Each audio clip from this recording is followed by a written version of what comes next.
polls just closing in a special election race in Florida that's getting major national attention tonight. It's a Florida State House district that includes President Trump's Mar-a-Lago resort. And tonight, Democrats are optimistic that Emily Gregory could beat Trump-backed candidate John Maples and flip the seat. Now, the first numbers are just in out front, and they show that Gregory is in the lead, about 58% of the vote right now. And you can see polls are closed. You can see, though, we don't have all the results. But right now, the lead for Emily Gregory is 3,000 votes. And she is out front now. She is the Democrat running in that Florida State House special election race that includes Mar-a-Lago. Emily's a business owner, military spouse. And Emily, I know you're running for the first time for office. And right now, people may look at you. Where are you? You're in a car.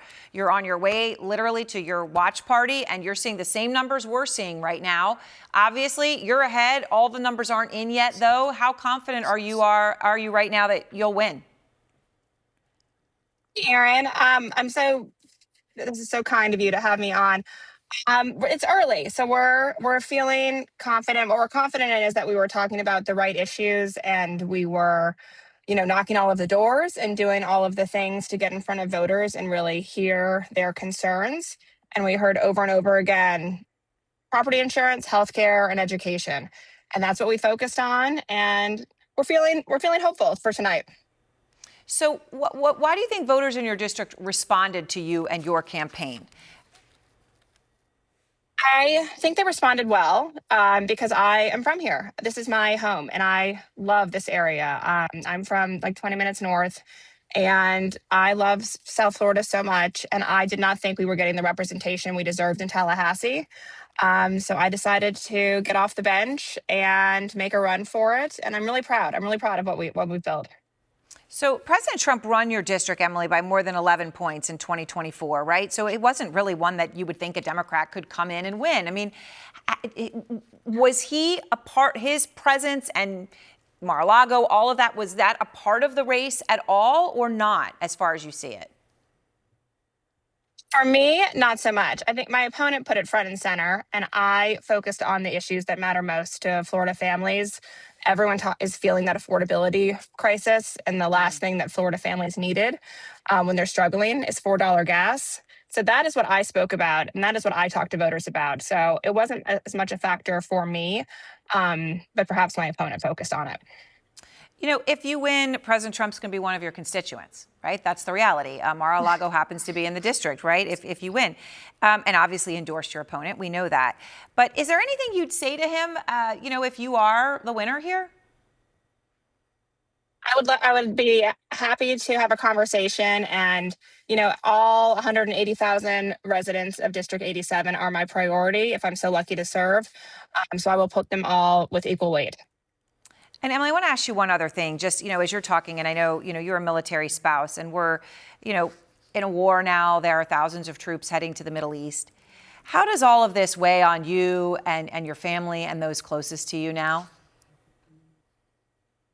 So we, as a family, are very concerned about another endless war.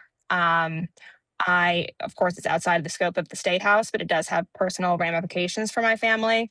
So, I pray for our troops, and I pray for our family, and I hope a resolution comes sooner rather than later. All right. Well, Emily, I really appreciate your time. And as I said, as everyone looking at Emily, she's in the car right now in North Palm Beach. She's going to the watch party. And right now, she is ahead. She is ahead by several thousand votes in the special election in Florida for the Mar-a-Lago district for the Florida State House. So, Emily, thank you very much for being with us.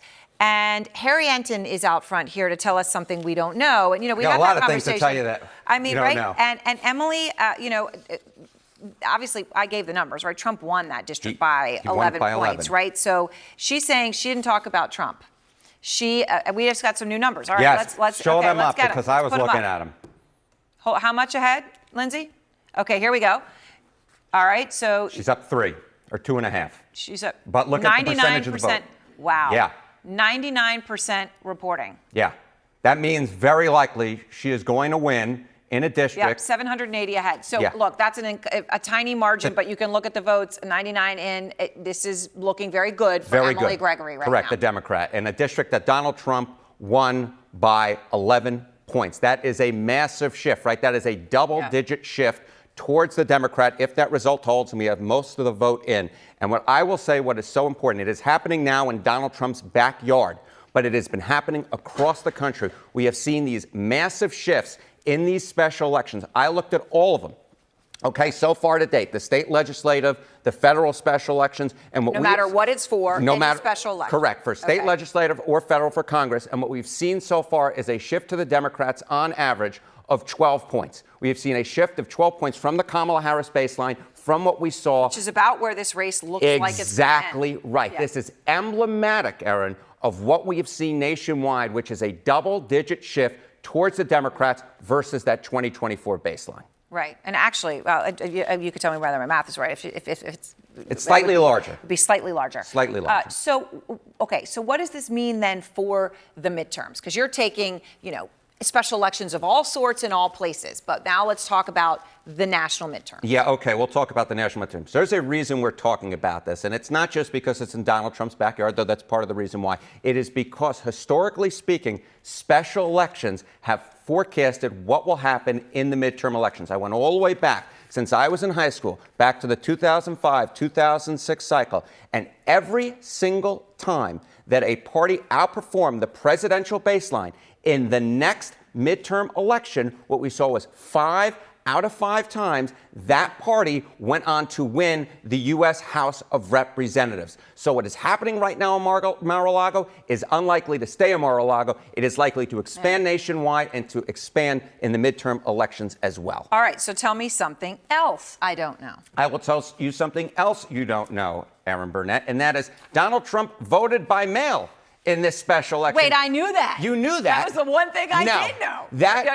I'll give you, then I always have a little separate else for you, just in case, which is he is not alone. A lot of Republicans vote by mail, despite the fact that Donald Trump bashes vote by mail. We're talking more than a quarter of Trump voters in 2024 actually voted by mail, 26%. That is incredible. And I didn't know that. There you go, see? And that maybe we wrapped some it all real up. questions. There we go. All right, Harry Enten, thank you very much.